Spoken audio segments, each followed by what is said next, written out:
ጥያቄ ምንድነው ስለ ዳይት ነው እና ትንሽ ወፈረዳለሁኝ ከቁመቴ ጋራ ኤክስትራ ፓውንድ አለኝና ሐኪም ቤትም እንትን ሲል ላይክ ቼክ አፕ ላደርግ ትንሽ ሉዝ አድርጊ ምናምን ይሉኛል። አይ ትራይድ ዘ ቤስት ግን እኔ አልሆነም ለኔ ወርክ አላደረገም። ሳላድ ምናምን ፌቨራይት ምግቦቼ ናቸው። ግን ሰላጣ በላለው ብራክሊን ስቲም አድርጌ ላይክ ቺክን ምንም እያደረኩ ግን አይ ቲንክ ስቴፑን አልቻልኩም ይሁን አይ ዶንት ኖ። እሱን ትንሽ እንድታስረጅኝና ምግቤ ላይ ትንሽ ባስተካከል ብዬ ነበር። ኦኬ ሳላድ ምናምን ለመቀነስ ብለሽ ስትመገቢ ምንድነው ለምን ያህል ጊዜ ሄድሽበት? ምን ነበር የበላሽው? እስኪ በደንብ እየጠጣሽው ነገር ስቴፑን ንገሪኝና ስተትሽ የቱ ጋር ነው የሚለውን ለማየት እንድችል። ኦኬ አልተጠቀምኩም እንጂ አክቹአሊ የምሰራው ኒውትሪሽን ውስጥ ነው። ኒውትሪሽን ብለሽ ጀስት አንድ ሆስፒታል ውስጥ ለፔሸንቶች ምግብ መስጠት እንደዛ አይነት ነገር ነውና ብዙ ጊዜ እንደውም በጣም በቃ ትሪያቸውን ስሰጣቸው ጓጓለሁ። እነዚህ ለፔሸንቶች የሚሰጠው ምግብ ምን ነው ቀድሜ ለራሴ ባረገው እላለሁ። ማለት የሚበሉ ኦርደር የሚደረግላቸው ሳይ አዝ ላይክ እኔም በተጠቀምኩት ኖሮ ምናምን ብዬ ምለው ነውና ግን እኔ ያው ምግቤ ምንድነው ለምሳሌ አሁን ይሄንን 2 ወር ብትወስጂ ኦርቶዶክስ ነኝ፣ ጾመኛ ነኝ። ጾሜ ላይክ 3 ፒኤም ላይ አሁን ለምሳሌ ወይ ሻይ እጠጣለሁ። ሆነስቶኝ ነው የምነግርሽ በስኳር ማለት ነው። ያው ምሳዬን ስበላ ግን ከምግቤ ላይ እንጀራ አላጣም። እንጀራዬን የምበላው ኖርማል ያው ማን ኢትዮጵያ እንደምበላው በምስር ሰርቼ ኦርክክ ሰርቼ እንድሳይት ግን ቬጅ አለኝ መስት በቃ በፍስክም ጊዜ በጾምም ጊዜ እንደዛ ነው አመጋገብ። ግን ምንድነው እንደው ሚኒመም በሳምንት አንዴ ወይ 2 ወይ ፓስታ ወይ መኮረኒ ወይ ምናምን እንደሱ አድርጌ እበላለሁ። ሰበላ አሁን ሰው እንዴት ነው ፖርሽን አድርጎ በዳይት በምናምን እኔ እንደሱ ህግ የለኝም። ተጠግቦኝ ያህል በላና እንትን እላለሁ። the only thing ፓፕ ምናምን አልጠጣም እንጂ ኮፊ እጠጣለሁኝ፣ ሻይ እጠጣለሁ። ኦኬ ስለዚህ ምን የዳይት ያደረሽው የዳይት ለውጥ ምንድነው እዚህ ጋር? ሰዓት ይሄ ሀውድ እንትን መስጠት ታይም መስጠት ላይክ በቀን አንዴ መብላት በቀን 2 መብላት ምናምን እነሱን ነው ያደረግሽው? አዎ በጾም ላይክ 3 ፒኤም ላይ በላለው። ከዛ በኋላ ማታ አካባቢ ላይ ወይ ፍሩት ወይ ደግሞ እንደዚህ በቃ ቀለል ያለ ነገር። ኦኬ እሺ ለነዛ ፔሸንቶች ምግብ ስታቀርቢ ምን ነበር የምታቀርቢላቸው? ዳያቤቲክስ ስለሆኑ ሰዎች የምታቀርቢው ነገር ምን ነበር? አሁን ታዘን ስንሄድ እሱን ሰርቭ ልናደርግ ትሬው ላይ የማየው ነገር አንድ ሞርኒንግ ሰርቭ ስናደርግ 11 ነው ላንቻቸው፣ ሞርኒንግ ደግሞ 7 ላይ ነው ብሬክፋስታቸው። አሁን ለምሳሌ እነ ብራክሊን ተከትፎ ምናምን ካሮት ኦትሜል ብሬክፋስት ከሆነ እንደ ሳይድ ቻይ ሲዳለው ፍሌክስ ሲዳለው ሬዝን አለው እንደዚህ አይነት ነገሮች። አሁን ቢ ምናምን ብትኛው ብራክሊን እንደዚህ ፍሬሽ ተቆራርጦ ምናምን ቱ ቢ ኦነስት የሚከብደኝ ይመስለኛል። እውነተኛው ነግርሽ እንዴት ነው የሚበላቸው ምናምን ብሎ ላለው ኦር ደግሞ የካንሰር ፔሸንቶች ጋር ስንላክ ስንሄድ ያው በዩኒቲ ነው የምታውቂው ካንሰሬቱ ጋር ሀርቴቱ ጋር ምንኔቱ ጋር እና ኢሚዲየትሊ ዶክተሮቹ ከት የሚያደርጉት ምግባቸው ላይ ነው። ምግባቸውን ይዘን የምንሄደው ለኖርማል ተሰብሮ ለሄደ እግሩን ለታመመ ፒሳ ሁሉ ሰርቭ አደርጋለሁ። ኤኒቲንግ በቃ ኤኒሚ ላይ ለካንሰር ፔሸንት ምንድነው ሰርቭ የምታደርጉት? ለካንሰር ፔሸንት ጋር ስንሄድ I don't know አንቺው እንትኑ ትምህርት ውስጥ አለሽ ይሆናል ኮምፕሊትሊ 100% ኦልሞስት 100% ስጋ የሚባል ነገር የለም። እሺ ምን ይበላል? ስጋ የሚባል የለም። ከዛ በተረፈ ግን እነዚህ ሮ ነገሮች ሳይሆኑ በስቲም ያሉ እንደነ ብራክሊን እንደነ ቬጂ ምናምን ነገሮች እና ሱፕም ደግሞ የአትክልት ሱፕ ነው ሞስት ይዘን የምንሄደው። ያው ኦርደሩ ሲታዘዝ ሜኑን እናያለን። ለስኳር በሽተኞች ምንም አይነት ስዊች ምንም ክራምበሪ ጁስ የምትዩ ኦሬንጅ ጁስ የምትዩ ምን የሚባል ነገር ምንም ነገር የለም። ምግባቸው ኖርማል ምግብ ነው። በቃ ኖርማል ምልሽ ላንቺ ማይበላልሽ እንዴት ይበላደታል ብለሽ የምታስቡ ነገር አሁን ለስጋ እነዚህ ምናምን ነገሮች የለም። እዛ ትሬላው የማየው ነው እንግዲህ ወይ ሃይ ሆኖ ይሁን ምን ይሁን አምናሽ እሱን እኔ እውቀቱ የለኝም። ምክንያቱም ኒውትሪሽን ተምሬ ሳይሆን እዛ ፉድ ሰርቪስ ውስጥ ነው የምንሰራው እና አቻው ትምህርቱን ተምረሽው ነው። ያ ለዛም ነው ሰርቪስ ስታረጋቸው ካንሰር ፔሸንቱ ምንድን ነበር የሚበላው ማወቅ ፈልጌ ነው ሰውም እንዲሰማ። እዚህ በጣም ብዙ ሰው አለ እየሰማሽ ያለውና ምን ሲበላ እንደነበረና እዚህ ደግሞ እዚህ እኔ በመነግራቸው አመጋገብ ደግሞ ችግሮቻቸው ሪቨርስ ያደረጉ ሰዎች ስላሉ እንዲታዘቡ ነው እዛው የሚበሉት እንዲሰሙ ብዬ ነው። ታዘበው ምግቡን ይዤው ሲሄድ ራሴን ገምታለሁ። እነዚህ ምግቦች ለምንድን ነው አሁን ማልጠቀመው? እኔ አሁን ላይ በቃ ጤናማ ነኝ ብዬ ስራ የተንቀሳቀስኩ እየመጣሁ እየወጣሁ ነው አይደለ? በዚህ ሰዓት ጤናዬን የሚያስጠብቀኝ አሁን እነ ኦትሜድም ይሁን አንቺ ቅድም አሁን ፍሌክሲድ ምናምን ስትሰማሻለሁ እነሱ ነገር በኖርማል ጊዜ ለምን አልተጠቀምኩም ብዬ ጥያቄም አለብኝ። ለምን ዝም ብዬ ጃንክ ነገር ከምጠቀም ብለሽ ግሪስ የበዛው ነገር ምን የበዛው ነገር ከማረግ ብዬ ራሴን ሁሌ ጥያቄ ውስጥ ከታለሁ። ስፔሻሊ ጣፋጭ ስኳር ምናምን ነው የምልሽ። ኦኬ እሺ፣ ወደ አንቺ ወደ እኔ ሲመጣ ሼር ስላደረግሽ እናት በፊት እንደልብ የሚበላው ሰውዬ ዛሬ ላይ አልጋ ላይ ተኝቶ በሰው እቅፍ ሆኖ በጣም ትንሽ ራስን ካለመጠበቅ እኮ ነው የምልሽ። በሽታ እግዚአብሔር የሚያመጣው ነው። ግን እኔ ምንድነው በሽታ በራሴ እጅ እንደማመጣ ነው አንደርስታንድ ማድረገው። አንዳንዴ እጄን ብሰበስብ ገብቶሻል አባባሌ የማይሆን ነገር ላይ ባይሆን እንደዛ ዳሜጅ አላደረገውም ሰውነት። ኤግዛክትሊ ያ ጥሩ እንትን ነው። አንደኛ በቃ ጤና የሚለውን ነገር ለመመለስ መፈለግሽ ራሱ ትልቅ ነገር ነው። ግን በዚህ አጋጣሚ መነግርሽ አንቺ ከምታስቢው በጣም በተቃራኒ ሊሆን ይችላል። ጤናሽን ለመመለስ ወይ ደግሞ እዛ ያሉትን ፔሸንቶችም ለመርዳት ያው ላይፈቀድልሽ ይችላል። ያንቺን ፈቃድ ለማድረግ እነሱ ሰርቭ እንድታረግ የጠየቁሽን ብቻ ነው የምታረጊው። ግን ራስሽ ላይ እንደዚህ ስሪ። ራስሽ ላይ ክብደትን ለመቀነስ ፋትን ለመቀነስ ላትቀበዩ ትችያለሽ። ቅባት ነው መብላት ያለብሽ። ፋትን አሁን ለምሳሌ ስጋ ስትበይ ስጋው ቅባት ያለበት ጮማ ያለበት ስጋ ቢ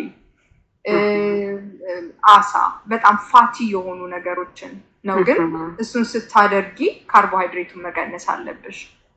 የኢነርጂ ምንጭ አለ አይደል? አሁን አንቺ ምግብ የምትበይው ለምንድን ነው? ምግብ የምንበላው አንድ መኪና ውስጥ ጋዝ የምናስገባው መኪናው እንዲንቀሳቀስ ብቻ ነው፣ እንዲሄድ ነው፣ ወዲያ ወዲህ እንዲሄድ ወደምንፈልግበት ቦታ እንዲያደርሰን ነው ጋዝ የምንጨምርበት። እኛም ምግብ የምንበላው ከቦታ ቦታ እንዲያደርሰን ሰውነታችን ላይ ችግር የማይፈጥር ምግብ ሆኖ ግን እኛን ከቦታ ቦታ ለማንቀሳቀስ የሚችል ነው። እና ሰውነታችን የኢነርጂ ምንጮች አሉ፣ ፕሮቲን የሆኑ ነገሮች አሉ፣ ከዛ ደግሞ ፋት አለ። ሌላ የኢነርጂ ምንጭ ደግሞ ካርቦሃይድሬት የሚባለው ቅድም የጠራሽው ኦትስ ሊሆን ይችላል፣ እንጀራ፣ ዳቦ፣ ቡና ውስጥ ስኳር ብታደርጊ ኢነርጂ ሊሰጥ ይችላል። ትክክለኛ ኢነርጂ ምንጭ አይደለም ግን ኢነርጂ ሊሰጥ ይችላል ስኳሩ። ማር፣ ቴምር፣ ቅድም የጠራሻቸው እነዚህ ሬዝን ምናምን ያልሻቸው ስኳር፣ ጣፋጭ ነገር የሆኑ ነገሮች ሁሉ ኢነርጂ ሊሰጡ ይችላሉ ለጊዜው። ሁሉ ነገር ምግብ አቁመሽ ቅቤ በጥርስሽ እየገመጥሽ ብትበይ ኢነርጂ ይሰጥሻል። በሱ መንቀሳቀስ ትችያለሽ፣ መኖር ትችያለሽ በቅቤ ብቻ የኢነርጂ ምንጭ ስለሆነ ማለት ነው። ስጋ ደግሞ ጮማ ያለበት ስጋ ከጮማውን ከስጋ ጋር አድርገሽ ብትበይ ኢነርጂ ይሰጥሻል። ፕሮቲኑ ደግሞ የፕሮቲን ምንጭ ይሆንሻል ማለት ነው። እና ሰውነትሽ ልክ ካርቦሃይድሬቱን አቁመሽ የኢነርጂ ምንጭሽ ፋት እንዲሆን ስታደርጊ ሰውነትሽ መክሳት ይጀምራል፣ መቀነስ ትጀምራለሽ። ያ ምንድነው ያንቺን አሁን ለምሳሌ ይኸውልሽ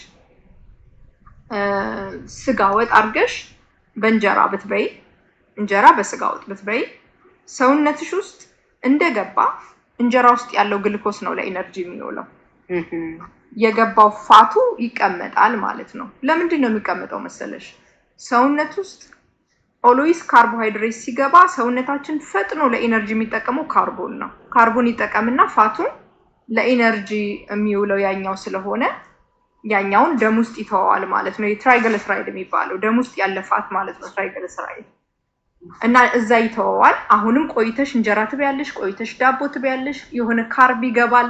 ፋቱ እድል የለውም ለኢነርጂ ለመዋል ጊዜ የለውም ማለት ነው። ኮንቲኒየስሊ ምግብ ስለምታስገቢ ኮንቲኒየስሊ ስልሽ ምሳም ራትም ካርብና ፋት የሚገባ ከሆነ ኦልዌይስ ሰውነትሽ ካርቦን ነው መጀመሪያ የሚጠቀመው፣ ፋቱ ደም ውስጥ ይቀራል ማለት ነው። እሱ ብዙ በሽታዎችን ይዞ ይመጣል። ስለዚህ ሰውነትሽ ውስጥ ደምሽ ውስጥ ያለውን ፋት ሰውነትሽ መጠቀም እንዲችል እንዴት ነው ማድረግ የምትችይው? ፋቱን ደም ውስጥ ፋት አለ ለኢነርጂ ዋል ብለሽ ለመንገር ምንድን ነው ማድረግ ያለብሽ?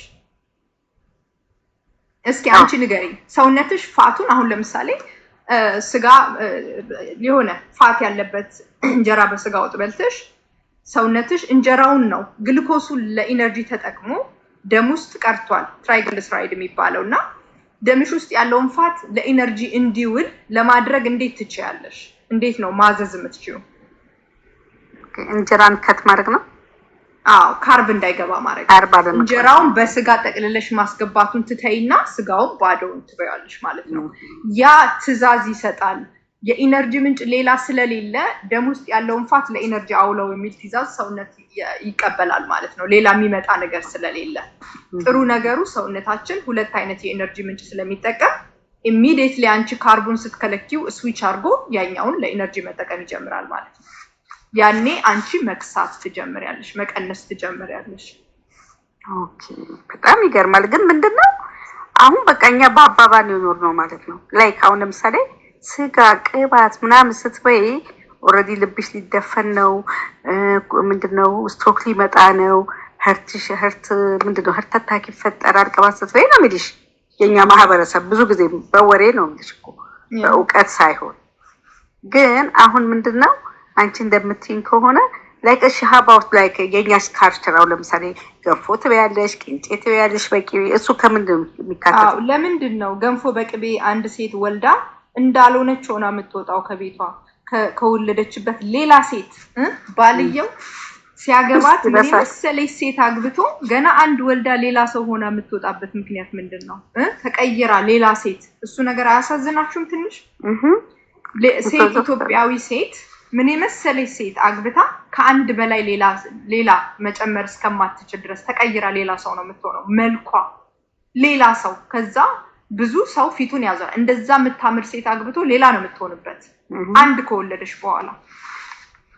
አመጋገባችን ትክክል አይደለም አመጋገባችን።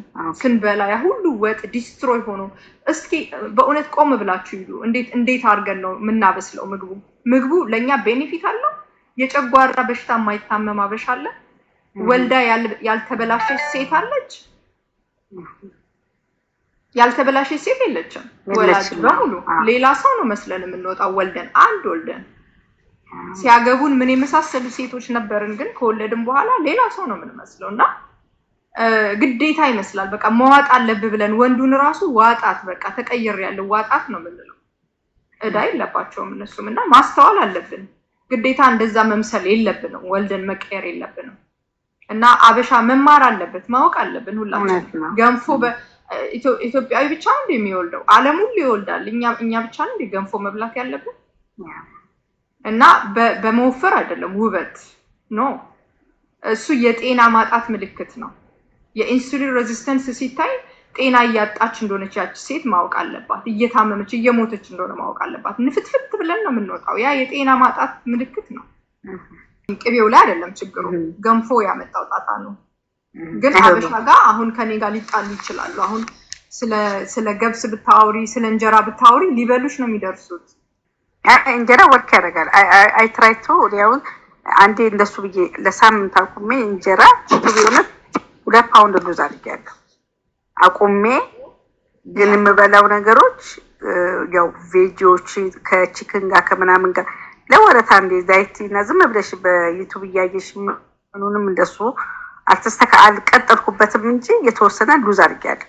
ግን እኔ አሁን ታርጌት በቃ ልክ ይሄንን አንቺን ተከትዬ ለማድረግ አሁን ለምሳሌ ብሬክፋስቴን እንዴት በበላ ላንቺን እንዴት በበላ የሚለው አይዲያው የለም። አንድ ነገር ኢንፎርሜሽን ስትሰሙ አንድ ጥሩ ነገር በቃ አሁን ስናገር ካሳመነሽ፣ የምናገረው ነገር ካሳመነሽ እስከ መጨረሻው ሂጅበት። በእውቀት ነው ማሸነፍ ያለብንና አንድ ነገር አሁን ስታቂ እዚህ ጋር ስነግርሽ አንድ ሳምንት ብትሄጂበት ምንም ለውጥ አታመጭም።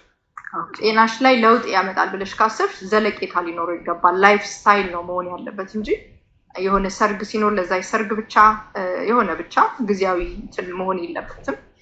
እኔ ዩቲዩብ አለኝ፣ አዜቢና ሾው ይባላል ዩቲዩቡ። እዚህ ጋር ማወራቸው ነገሮች ከቁርስሽ ጀምሮ እስከ ራትሽ አመጋገብ እዛ ጋር አለ። እዛ ጋር ሄደሽ ቁርስ ምን ልብላ፣ እራት ምን ልብላ የሚለው ማየት ትችያለሽ። 1-to-1 ደግሞ ሰርቪስ እሰጣለሁ። በግል እኔ ጋር መጥተው የሚረዱ ሰዎች አሉ፣ አበሾች፣ በጣም ብዙ አበሾች አሉ። ከነሱ ጋር ተቀላቅዬ እንድረዳ ፈልጋለሁ የምትይ ከሆነ ባዮ ላይ የኔ ዌብሳይት አለ። ዌብሳይቱ ላይ ጆይን አድርገሽ ልትደውይልኝ ትችያለሽ። ከዛ ውጪ ቁርስ ይሄን ቢ ምሳ ይሄን ቢ ራት ይሄን ቢ ብዬ እዚህ ጋር እንትን አይደለም ግን የተሰሩ ስራዎች አሉ ኦኬ ሄዳችሁ ራሳችሁን ሰፖርት ማድረግ ትችላላችሁ ኦኬ አላብዛብሽ አንድ ጥያቄ ናት ምንድነው በጾም ሰዓት አንቺ ያልሽውን ነገር ለመጠቀም ለሰውነቴ በጾም ሰዓት ሎም አሜን ጾም ስቲ ሎንግ ጾም ላይ 2 ወር ምናምን ለምሳሌ የሰኔ ጾም አለው ገና ሲመጣ ገና ጾም እነዚህ አንድ ወር ምናምን ጾሞች ሲመጡ ምንድነው ማረገው እንጀራው ምናምን ከታረጋለሁ ያ የተለያዩ ሀሳቦችን ማድረግ ትችያለሽ አሁን ቶፉ አንድ የፕሮቲን ምንጭ ሊሆን ይችላል ግን ቶፉ የተበላ 2 ወር 3 ወር መቆየት አይቻልም ከባድ ነው ያንቺ ክብደት ለመቀነስ ስለሆነ ክብደት ለመቀነስ ጾም በገባ ጊዜ በደንብ ጾም መብላት በምትችይበት ሰዓት በደንብ ሰርተሽ መስል ቢውልድ ማድረግ መስል ምንድነው የሚያደርገው መሰለሽ መስል ካለሽ ምትበይው ግሉኮስ መስል ይጠቀማዋል መስል ሳክ ያደርግልሻል መስል ከሌለሽ ግን ትወፍሪያለሽ መስል ቢውልድ ማድረግ ልክ ስጋ መብላት በምትችይበት ታይም በደንብ አድርገሽ መስልሽን ቢውልድ ታረጊና ፋስት ሲመጣ የተወሰነ ካርብ ብትጨምሪ ስቲል ሴል አሚን መስልሽ ለኤነርጂ ይጠቀማዋል ያንን ማለት ነው ኦኬ እዛ ጋር በብልሃት ነው እኔ ጋር ያሉ ሰዎች እንደዛ ነው ትሬን ማድረጋው ኦልራይት በዛ መልኩ ነው ማድረግ ያለብሽ እንጂ 2 ወር ምናምን ቶፉ ብቻ በልተሽ መቆየት አትችይም ብዙ ሰው ፌል ያደርጋል በዛ ኦኬ እግዚአብሔር ያክብርሽ እግዚአብሔር ይስጥልኝ አመሰግናለሁ በጣም እሺ እናት